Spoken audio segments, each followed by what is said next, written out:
There's no way I can get into this thing. Better leave it alone.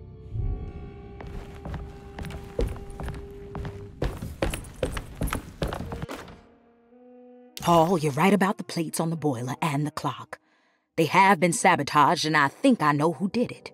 They have something to do with Jeremy's episodes and how he seems to disappear at night. Right now, it's important that you keep an eye out for any of the pieces. I want to find out if I can repair the plates. Let me know if you find any of them. Lottie. Tell Lottie to take a look at the well in the kitchen garden.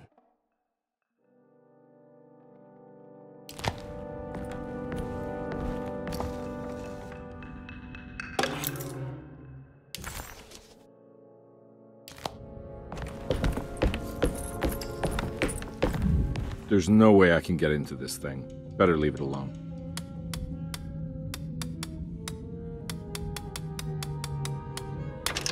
Hey, what do you know? I guessed the combination. Oh, Detective Carp.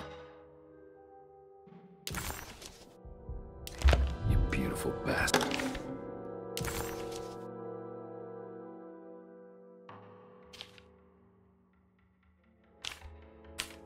Cassandra Beauregard, the beloved author.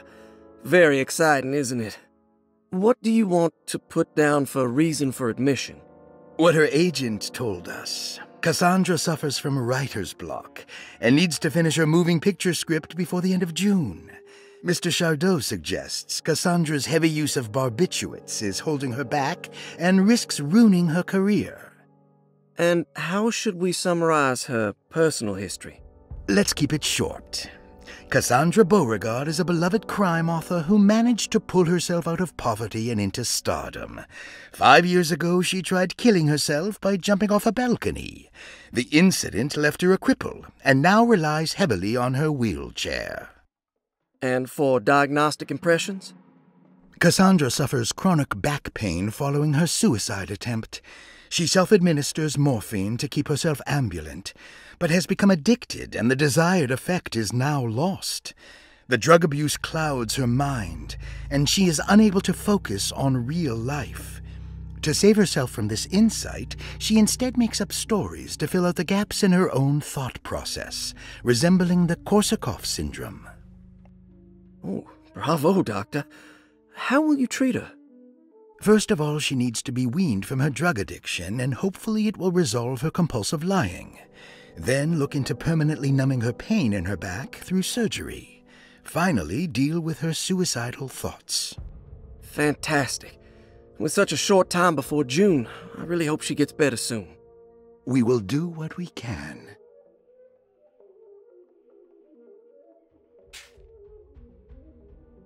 Grace Saunders, 11 years old. Reason for admission?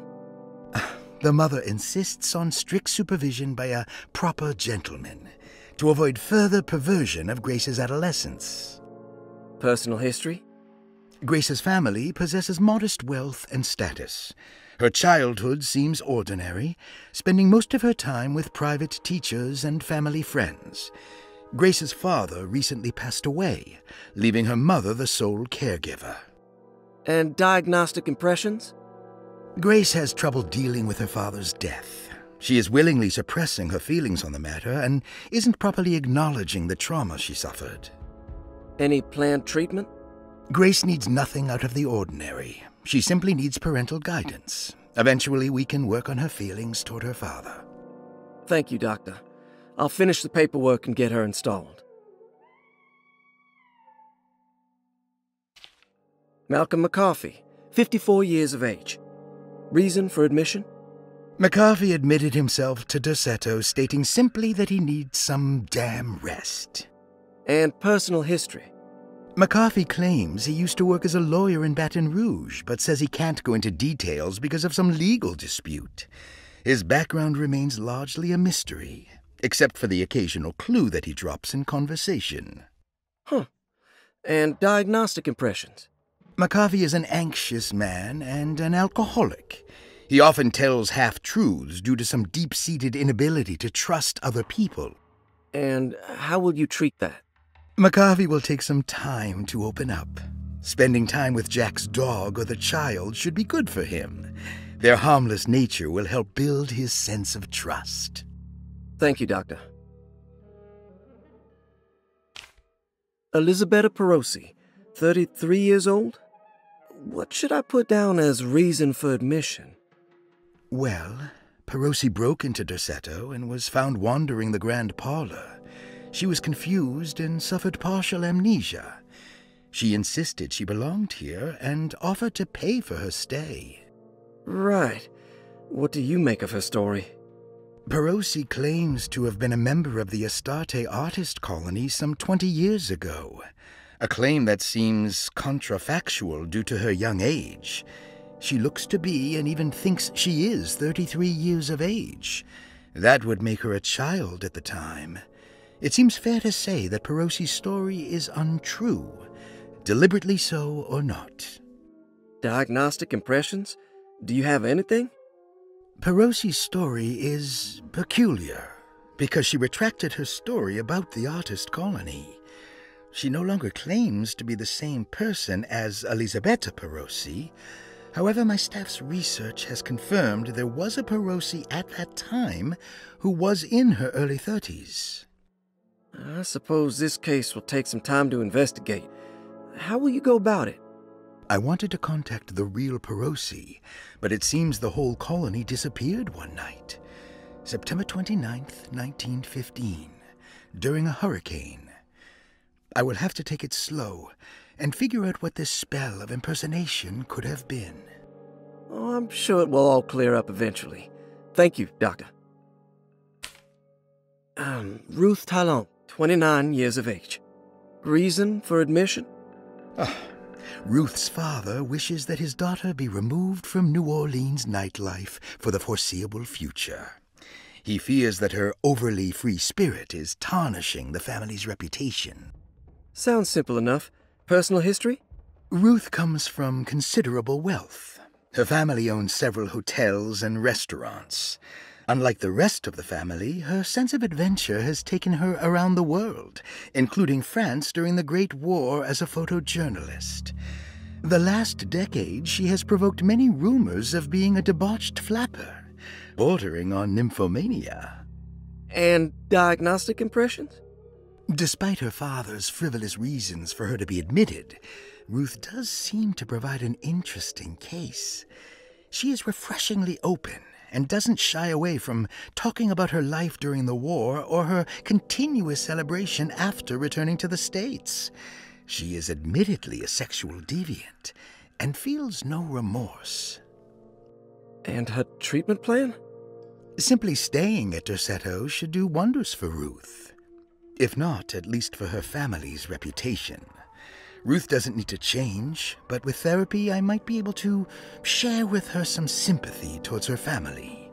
I doubt she will settle down and become as dull as the rest of them, but at least she might try to be more discreet in the future. Looks like all the patients are accounted for, except for Jeremy.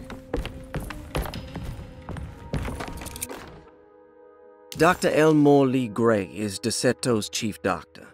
Accounting and all administrative work is handled by me, Paul Waits. Magdalena Thompson, or Mags, is responsible for the household. Jean-Baptiste and Charlotte Tabois are responsible for keeping the guests' medical regimens in check. Finally, Jack Chance is our gardener, who can occasionally be seen in the conservatory, but is for the most part busy outside. There are currently 6 guests at Derceto. Malcolm McCarthy and Ruth Talon reside on the first floor. Jeremy Hartwood, Elisabetta Perosi, Grace Saunders, and of course Cassandra Beauregard live on the second floor.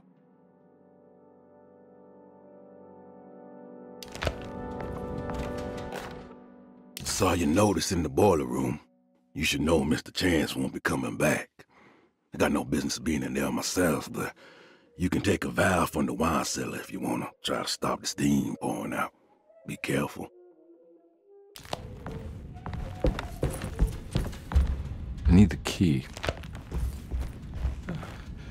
I need the key.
Oh.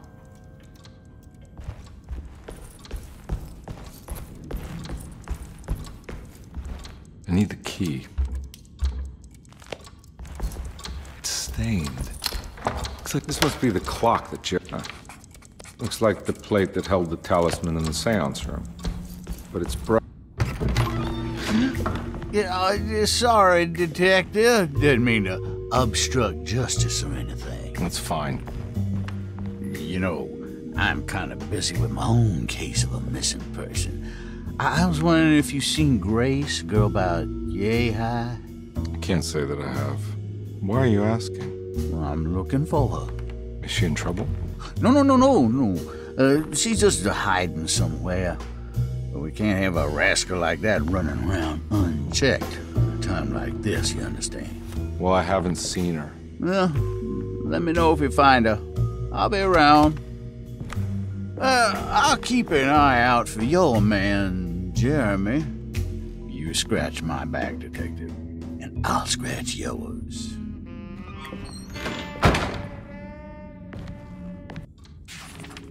McCarthy.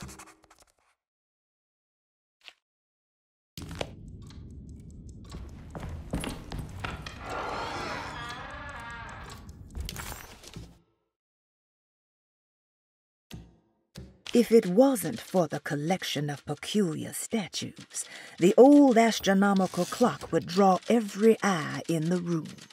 To Conby, it wasn't the intricate clockwork that stood out, but the odd-looking plate on the inside.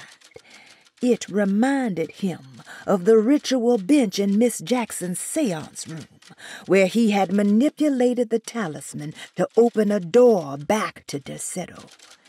He wanted to try to replicate the procedure, but found that the inner part of the plate was broken. He would have to find the missing pieces and put the plate back together.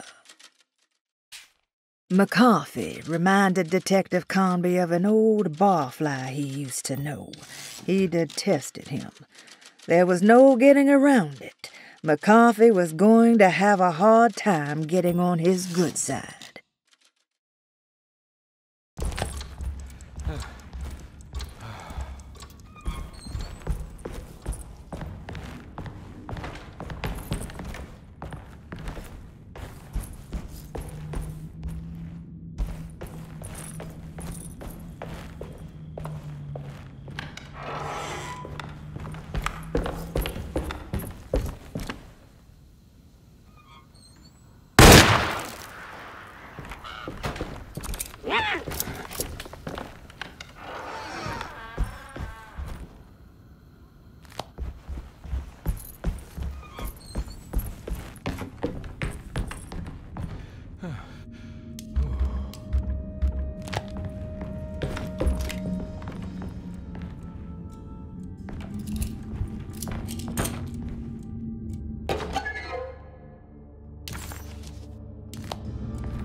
Lost Plantations of Louisiana, Thierry Briclot, 1917.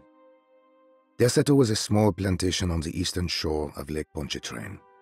The land was considered difficult for industry and was sold for only $30 to Elijah Pickford in 1818.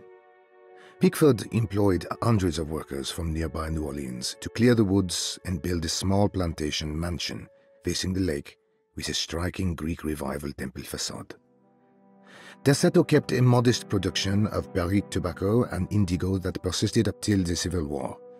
During the antebellum era, Derceto was the source of many rumors concerning voodoo and witchcraft. People who traveled the lake reported seeing people dance at night in front of bonfires, bleating and wailing.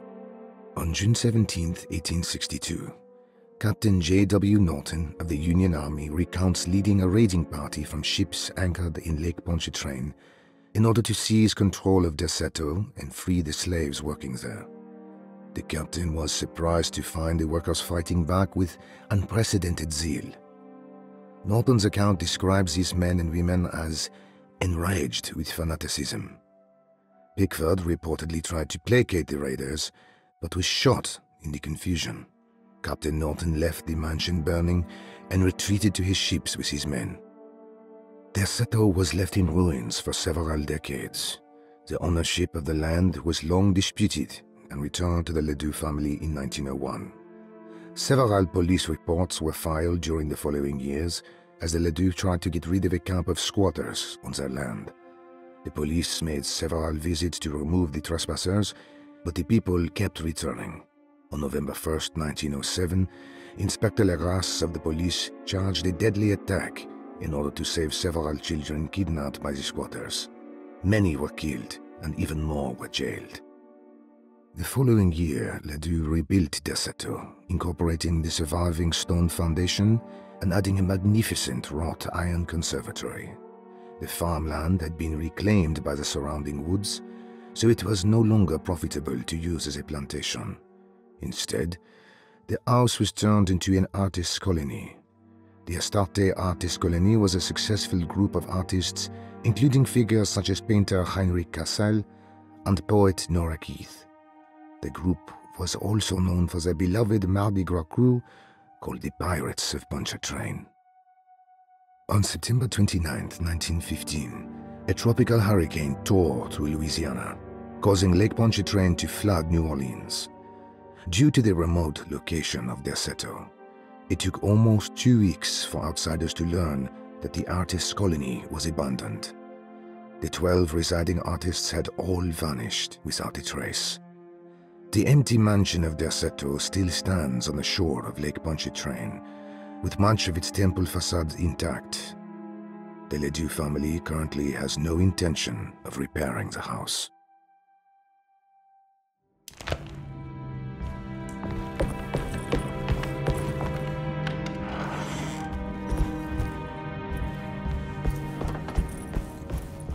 It's wedged shut.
What happened?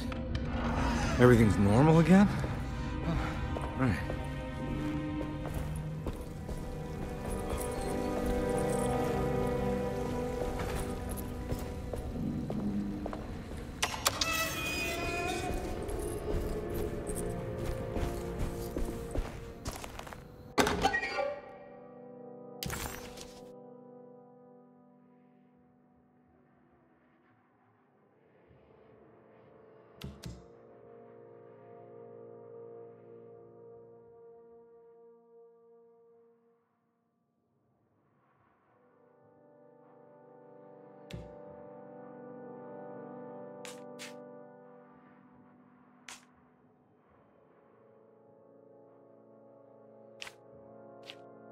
This can't be real.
I need the key.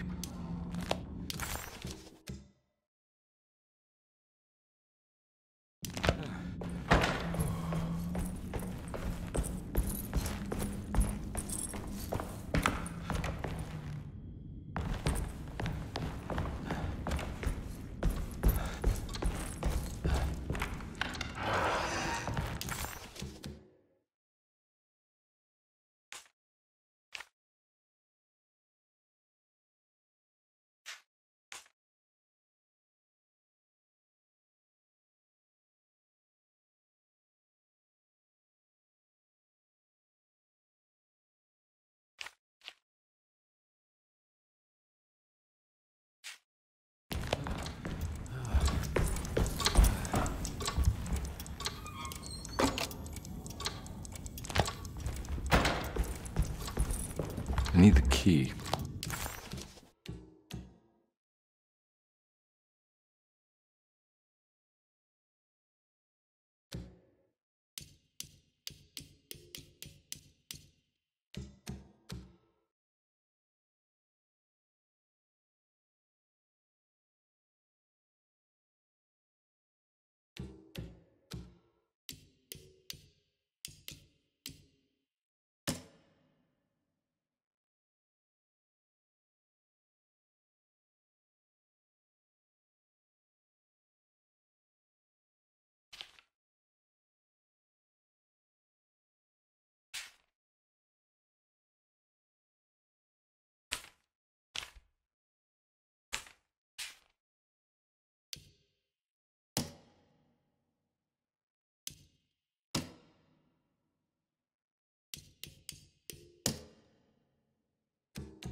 Every night the dark man stands opaque at the threshold of my room, counting the days until my spirit spills out of my tired shape.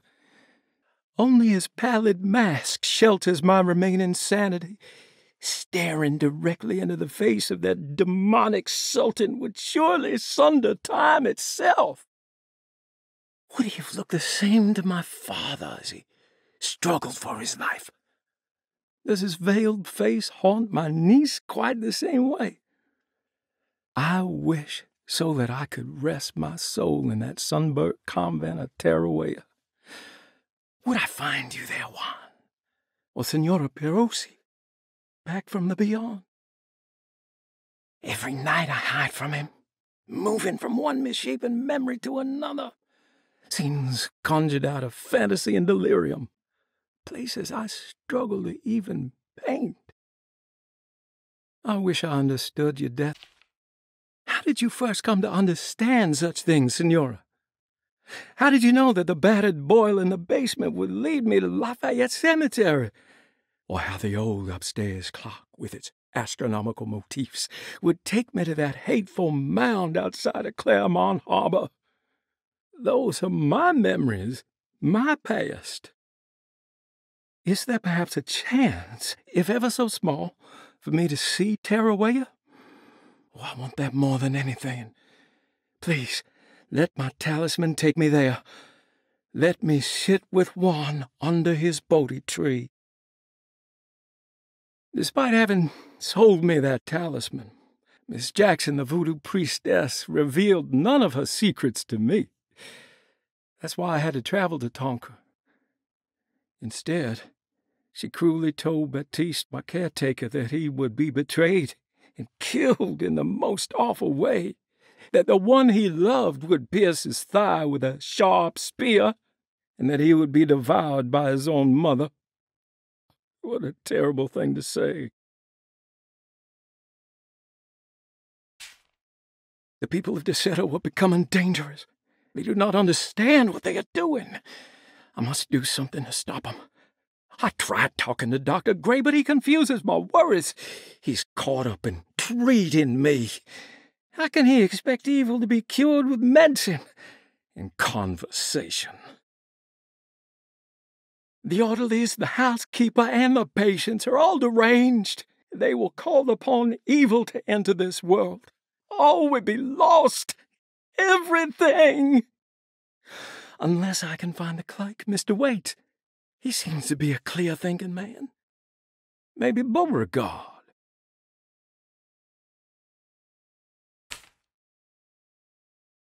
The dark man offered me a prison, and I accepted. I signed that miscarried contract and entered the dark pact. Everyone is safe, except for me.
It's wedged shut.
Looks like everything's back to normal here.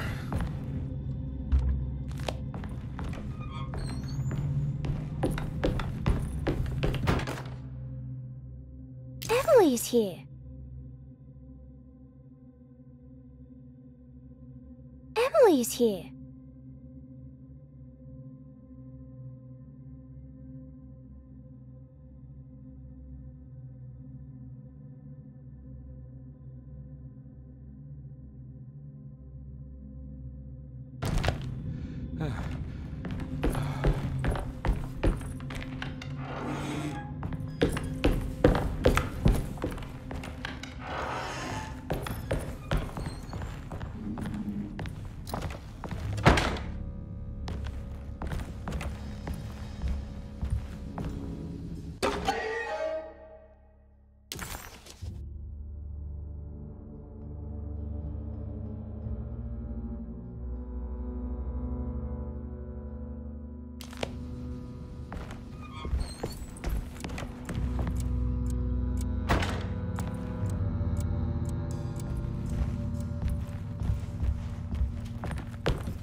Eccentric.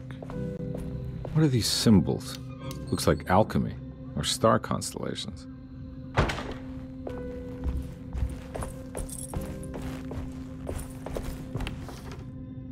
These paintings got some grim-looking rot on them.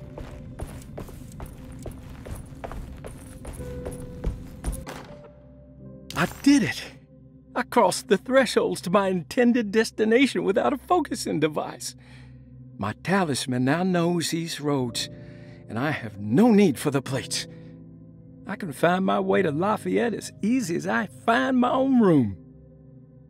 I visited the grave of my father and seen the oven waiting for me. Thank you for opening these doors. I now must summon my courage and go back to that hateful mound outside the oil rig. I hope you'll be feeling better when I return. Jeremy.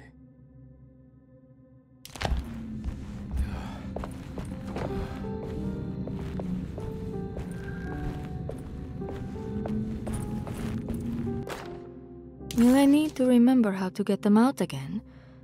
They are locked up for good reason. I am sure she is still able to whisper the answer in the ears of the wrong people. But not for long. I will see her burned soon enough. That black goat will be sacrificed to put an end to it all. Then it will all be over. No more Derceto, and sadly, no Astarte. Those good pirates of Pontchartrain. May you still sail the lake, until you find the shores of Hali.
Got it.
I think I've seen... What the hell is going on?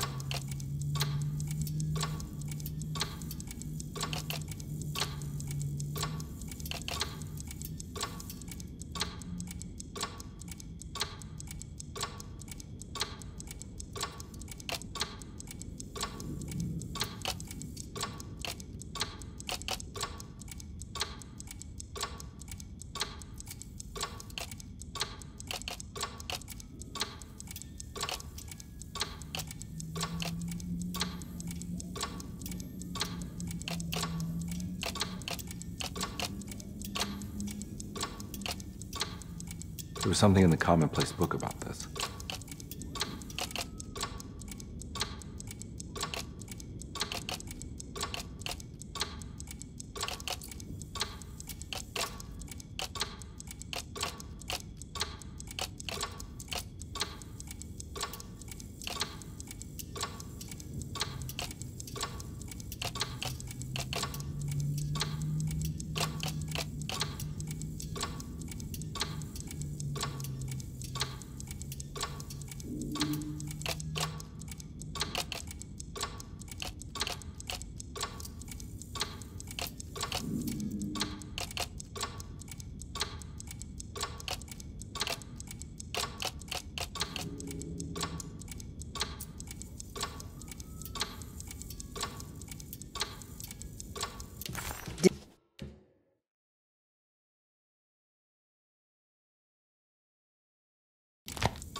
Every night the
think the clock...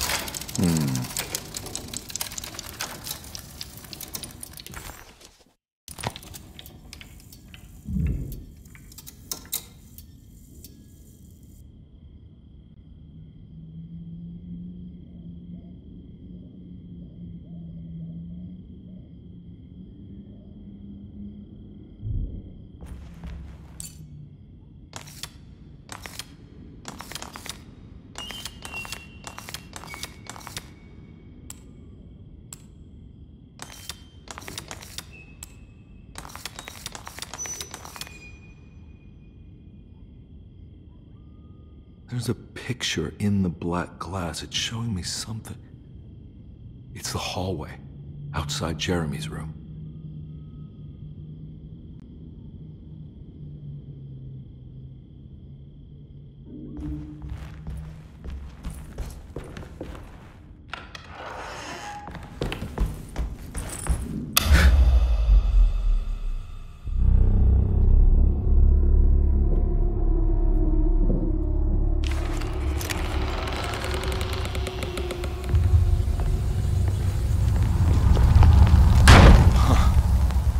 Made it. I entered another one of Jeremy's memories.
As his pride faded, Detective Conby had a hard time understanding what had happened.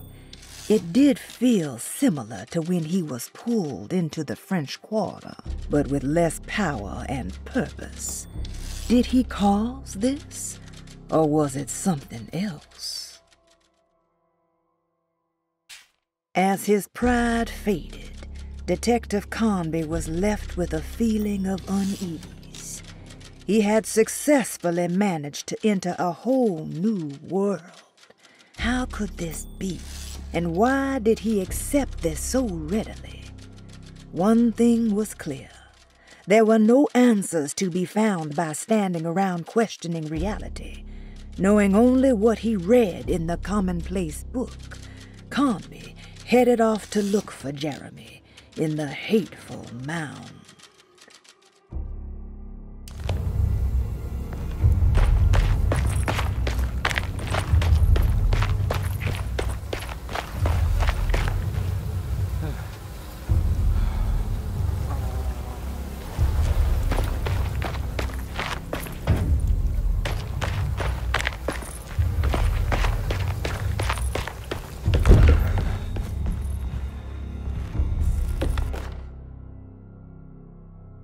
May 1923. Monday. All okay. Ready for delivery. Maintenance. Oil pump must be serviced. Any tampering causes large spills unless properly forestalled. Tuesday. Shipment delayed but delivered. Maintenance. Service bridge close to broken. Wednesday. Prospectors reluctantly agreed to show the burial mound to Mr. Hotwood, a painter, who read about our finds in the papers. He means to return tomorrow and try to find a way inside. Thursday. Mr. Hotwood's efforts delayed. The workers seemed nervous about his presence. Hotwood promised not to return to the compound. Instead, he has taken up an offer by L'Officier, the riverboat captain, who means to pilot him to the site tomorrow morning. Hopefully that's the end. Work can resume. Maintenance. Bridge from the oil tower to the bayou has collapsed. Sabotage suspected. This is the devil that guides us now.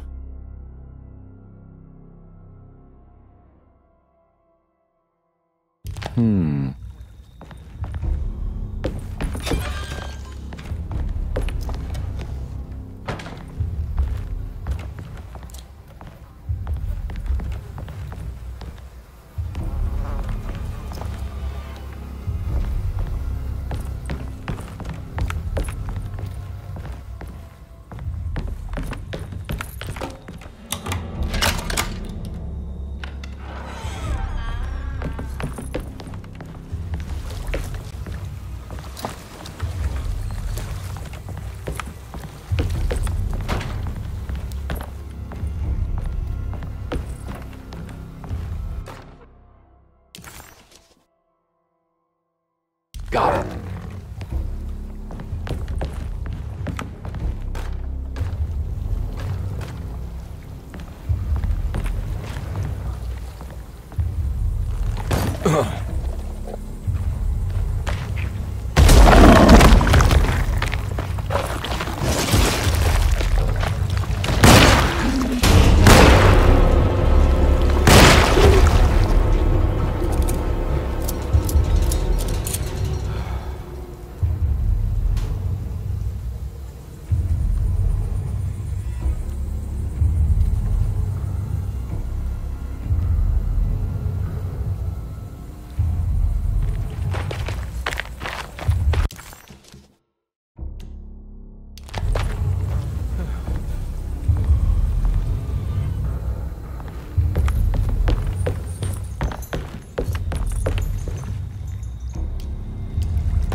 Nice.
pretty weak.